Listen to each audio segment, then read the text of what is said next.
तो यहां पर हरिश्चंद्र जी की कथा गरीबदास जी ने लिखी है, वो ध्यान से सुनिए, इतना आनंद आवेगा पूछो मत। गरीब हरिचंद इसमें ये बताते हैं कि उनको कितना विश्वास था, अपने वचन पर डट गए, लड़का भी बेच दिया, रानी भी बेच दी, अपने आप को भी बेच दिया, लेकिन अपने उद्देश्य को नहीं छोड़ा। गरीब हरिचंद हरि हेतम अयोध्या नगरी रहते, सतयुग सिंध समाद बचन सब ही सत कहते। हरिश्चंद्र जी सतयुग के अंदर हुए हैं और वो अपने सत के वचन बोला करते, सत पर रहा करते थे, असत बात नहीं कहा करते, बड़े दानी थे। ग्रीव सुर नर मुनि जन देव सकल मन नाही भाया, सब मुनि करी फैलाद सुनो तुम्हें तेरे भवन राया।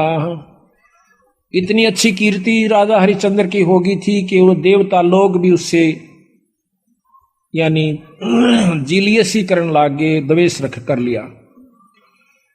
तो विष्णु भगवान के पास जाकर कहते हैं कि महाराज एक हरिश्चंद्र नाम का मृतमंडल के राजा है, मृतमंडल में अयोध्या नगरी में राज करता है।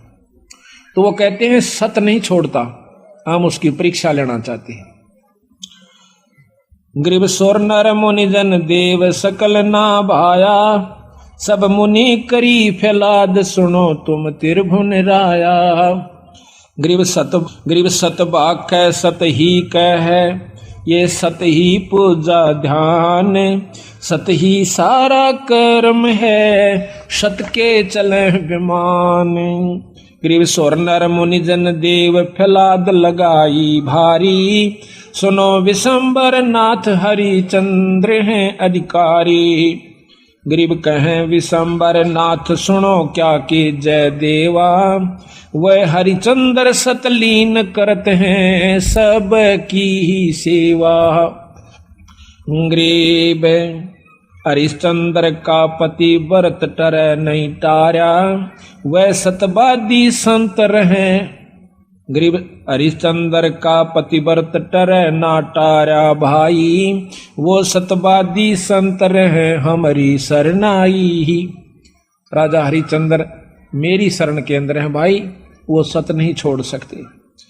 गरीब बोलत हैं ऋषि देव जात है हमारी पदई, सुनो सहस भुजनाथ करत हैं हम उनकी बदई। इंद्र जी कहते हैं कि मेरी पदवी जावेगी महाराज, अगर वो इस सत पर डटा रहा और देवताओं की पदवी उसको देनी पड़ेगी तो हम उसके साथ बदई करेंगे, हम उसके साथ तो है ना खेचातान करेंगे, उसके सत को तोड़ेंगे। गरीब गण गंधर्व सब देव सकल में ऊंचा को है, लीजे ताहे बुला हरे चंद टार जो देव है। विष्णु भगवान ने बोले भाई देख लो तारी मर्जी। उन्हें मालूम था कि जो मेरी शरण में आ गया और सत पर डटा रहा तो उसका कोई बाल नहीं बांका कर सकता, पर ये भी राजी हो लेंगे, ये प्रसन्न हो जाएंगे, देख लेते हैं। गरीब नारद मुनि ऋषि देव कहे सुन तिरभुन नाथा, हरिचंद्र सतना जावे तुमसे संग विधाता। नारद मुनि बुलाया, वो सियाणे थे, ने बोले भगवान उसके सतना कौन तोड़ दे, जब आप जैसे साथ हो, मेरे बस का नहीं ना आप जावा। तो विश्वामित्र को बुलाओ भाई। गरीब विश्वामित्र बूझ ढील लावे ना कोई, हरिचंद्र का सत जगह पकड़ लावत है सोई।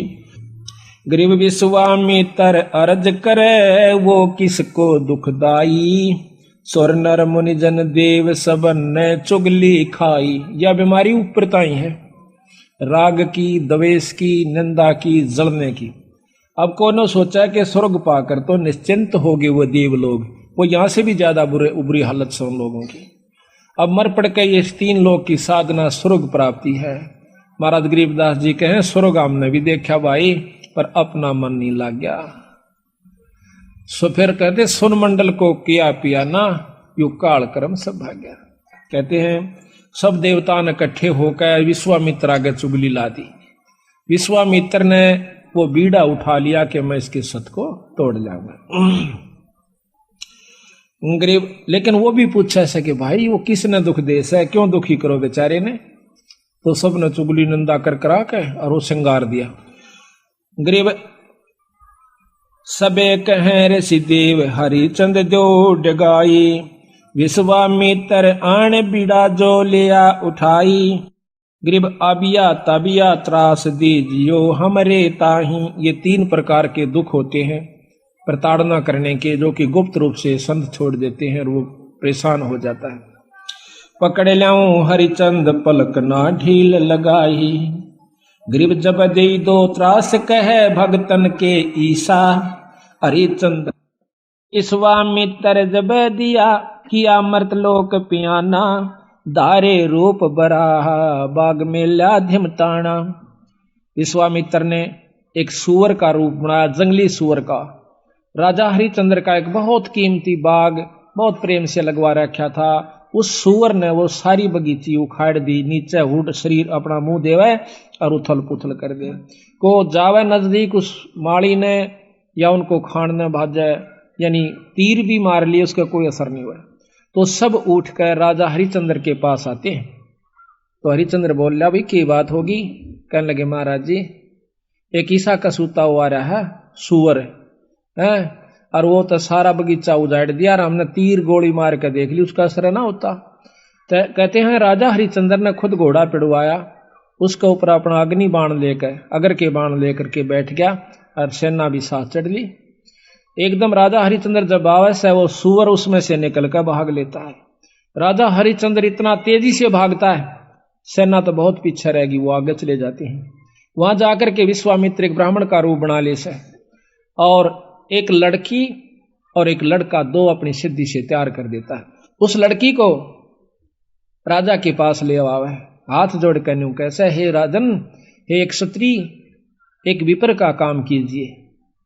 अक महाराज एक यहाँ पर शायर आया था, अकमन ना बेरा शायर सुर का, पर मेरा काम कर महाराज। किधर छुप गया होगा, कित पाओगा तनव के काम से भी परवर के एक कन्या है ये, इसका ब्याह करना से कुछ कन्या दान करना चाहिए था, कोई व्यक्ति नहीं मिल रहा था, आप आगे धन्य है। राजा हरिश्चंद्र आप तो सतवादी हो, आप क्षत्रिय हो, ये गरीब कन्या एक ब्राह्मण की लड़की का ब्याह हो रहा है, इस पर कृपा करिए।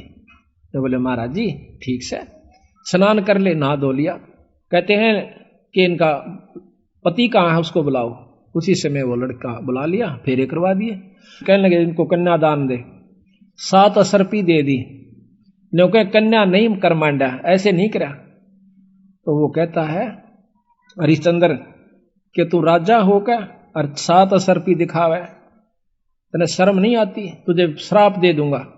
हरिश्चंद्र कहे महाराज नो ना कर, या मैं थोड़ा लेके आया था, जल्दी में था, आप चलो जितना चाहो सो ले लो। कदे वहां मुकर जा, अक नहीं मुकरूंगा, अक लिख कर दे दे। क्या लिखवाओ, अक आपका सारा राज मेरे नाम लिख दे, वह पैसे दे देना तन दे दूंगा। कदे उड़ा जाकर राजापन दिखावा, तो उसी समय लिख दिया कि मैं सर्वस्व अपना राज्य और इसको देता हूं, ब्राह्मण के नाम करता हूं, विपर के नाम। वापस आ जाते हैं। आगे आके राजा को ने बोला बैठ घोड़े पर। घोड़े पर बिठा के अगली तरफ और पाछा वो पंडित जी बैठ गया विश्वामित्र, राजा को गले से पकड़ लिया आगे थे। अब तो मेरा बंधुआ हो गया। अब सैनिकान देखा कि राजा को अरे एक ऋषि पकड़े बैठा, तीर चढ़ा लिए। राजा ने बोला कि या तीन मना कर दे, क्यों मरुआ है मुझे, ना अपना वचन हार जा। सब उसको कह दिया चुप भाई मारो मत, नहीं इसका कोई कसूर नहीं है, मैंने लिख कर दे रखा है। तो ने बोला इब्राज मेरे नाम हो लिया, बता कितने देगा वो। 70 जो है ना 100 असरफी चाहिए थी, 100 बार। वो बोला वो भी दूंगा। ने बोला कितने देगा, तू हार जा, अपने बच्चन ने कह दे मैं नहीं दे सकता। ना ये नहीं कह सकता, कुमा के दूंगा। कुमा का 100 असरफी इतने 10 साल में भी ना कुमाई जा। ने बोला महाराज हमने बेच दे सारे परिवार ने चल कर, तेरे पैसे जरूर दूंगा मां। तो उसी समय रानी को पकड़वा लिया और उसके बाल पकड़ लिया विश्वामित्र। राजा कति नहीं कसक्या, रानी को मतलब राजा को भी बहुत परेशान कर दिया अपनी सिद्धि से। तो फिर भी ने बोला विश्वामित्र के अब भी राजा अपने वचन ने छोड़ दे, मैं दोनों वन छोड़ दूंगा। कहते हैं वो रानी कहती है कि महाराज नजर नजरा में ऐसे ढंग से कह रही है कि वचन मत हारना, वचन साधन नहीं है, और चाहे जीत मर जाओ पर आप वचन नहीं हारांगे। रानी ने भी ये प्रण करके यानी इसको सहारा दिया। उसको ले जा करके काशी में ले जाता है, अयोध्या में चौकी बिठा दी यानी अपना राज बिठा दिया। अयोध्या में आकर के उसको बेचता, काशी में आकर बेचता है। राजा लड़के को और रानी को एक ब्राह्मण ले लेता है हर हीरा नाम का। 50 बाहर के अंदर 50 जो भी असरफी थी या जो न देना था उसके रूप में। फिर आप जाकर के एक भंगी के पास जाता है। वो कहता है कि तूने मुर्द फरोश का काम करना पड़ेगा।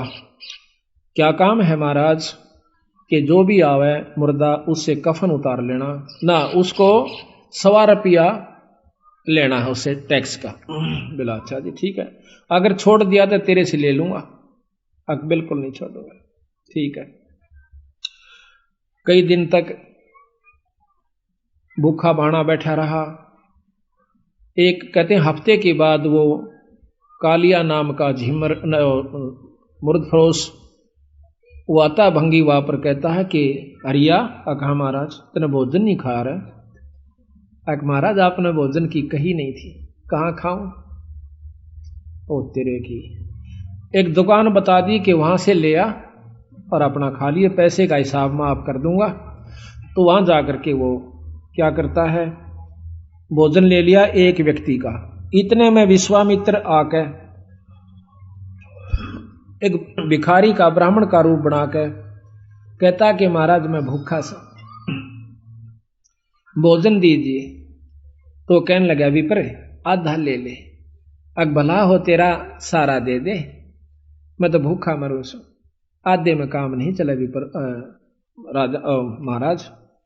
कहते हैं हरिचंद्र ने वो सारा उठा कर दे दिया, नौका न्यू बैठ गया। अगले दिन फिर जावस है 2 आदमियों का ले आया, 3 का। कदे कोई मांगने वाला आ जाए उसको भी देना होता है। अगले दिन फिर आ गया, आके ने बोला महाराज भोजन दो, हम क्या खेती करें हैं आपका आसरा से।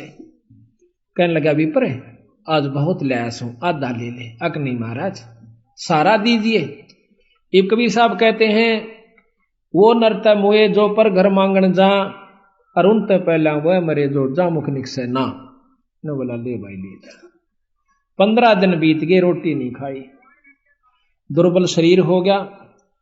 और उधर से रानी आती है पानी लेने के लिए ब्राह्मण का, और उस घाट पर जब वह पानी भरवाई तो उठा को नहीं घड़ा। रानी कहती है कि महाराज ये घड़ा उठवाइए। और न बोला रानी कमाल कर रही है तू, ब्राह्मण के घड़े का एक भंगी हाथ लावे, मेरे बस का नहीं, इसमें अंदर बढ़कर उठा ले पानी का मां बढ़कर। यहाँ थोड़ी सी विपरीत कथा हमने सुनने को मिला करती थी कि घाट पर रानी पानी लेने गई थी कुएं पर, और वहां पर ये भी आ गया था पानी लेने के लिए। नहीं, ये गलत है। गरीबदास महाराज ने जो लिखी है वो सत्य है, क्योंकि इन लाखों वर्ष पहले की रामायण भी जो की तो मिलती है बंदी छड़ की। तो वहां पर रानी आई थी पानी लेने की खातिर।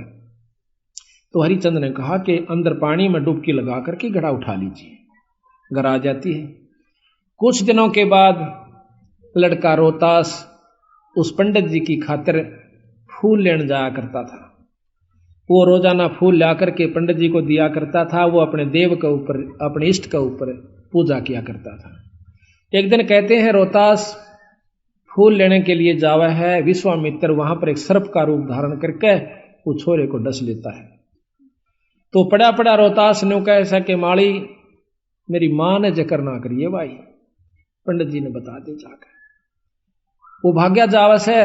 अब पंडित जी चाड़ा हो गया, क्यों हो गया कि वो लड़का किसका था भाई, रोहतास नाम बतावस है, और वो तो सांप ने डस लिया और मर गया भाई। उसी समय भाग लेता है वो हरिहर पंडित जी हर हीरा लाल का, और इतनी सुन ली उस लड़की ने भी, यानी उसकी मां ने भी रोहतास की ने कि छोरे का तो सर्प लग गया। वह भी भागी आवस। बुरी तरह वो ब्राह्मण छोरे ने छाती लाकर रोया है कि बेटा कौन हुई रोतासिया। तो कहते हैं रानी ने बोली महाराज ए पिताजी रोआ मत ना, कि ताने जाने हंस है क्यों चिंता करते हो।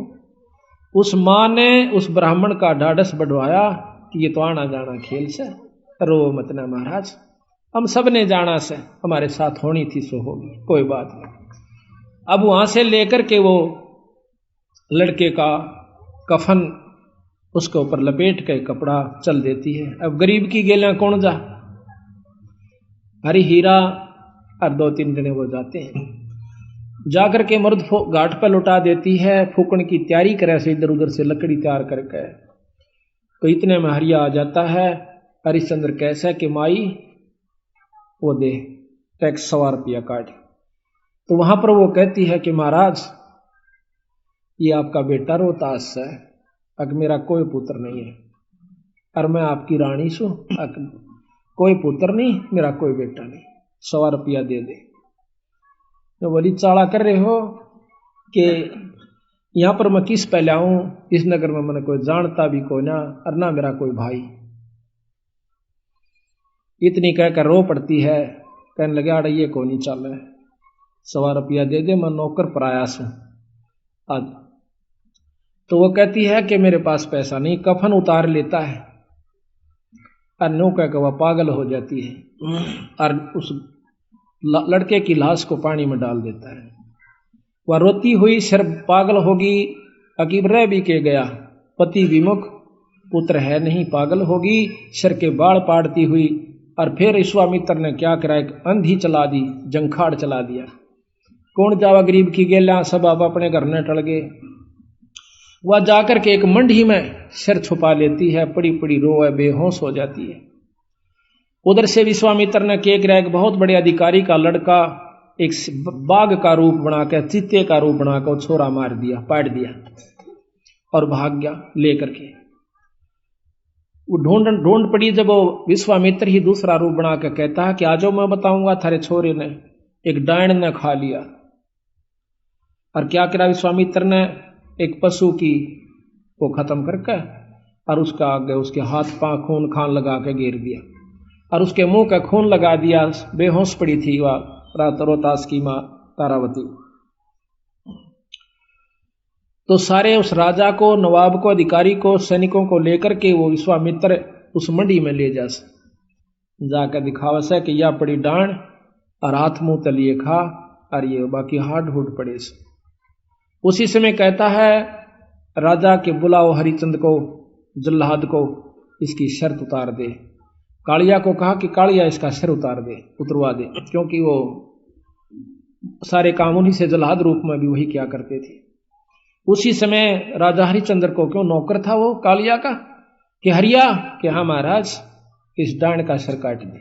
अभी महाराज पकड़ कर बाढ़ और तलवार में मारने लग गया। पीछे से भगवान विष्णु ने तलवार पकड़ ली। मैं बोला हरिचंद सफल हुआ। कौन सा भाई, कि भगवान विष्णु। अकन्यो नहीं, भगवान बहुत दिन हो गए छुप कर रहते ने, सामने आ जाओ ना, छोड़ दो तलवार ने, प्रगट सामने आ जाते हैं। कि मांग हरिचंद के मांगा है, कि महाराज जब दर्शन हो गई मांगन में भी के रह गया मेरे पास, कि फिर भी मांग भाई। अक आप पक्का वचन भर लो, कदे फिर जाओ। अक वचन भर लिए। ने बोला सारी काशी पार हो, और या बांदी जीवित हो, ठीक हो, और इसका छोरा जीवित हो जा, और विमान में बैठ कर जा, यहाँ के काशी के पशु और पक्षी भी स्वर्ग में जाने चाहिए। बोल तेरी के सलाह। ने बोला तथास्तु, सारे स्वर्ग में जाएंगे। बोल सतगुरुदेव। तो महाराज कहते हैं कि जिस नगरी में साधु रहते हैं वो नगर भी अमान है, अमर है।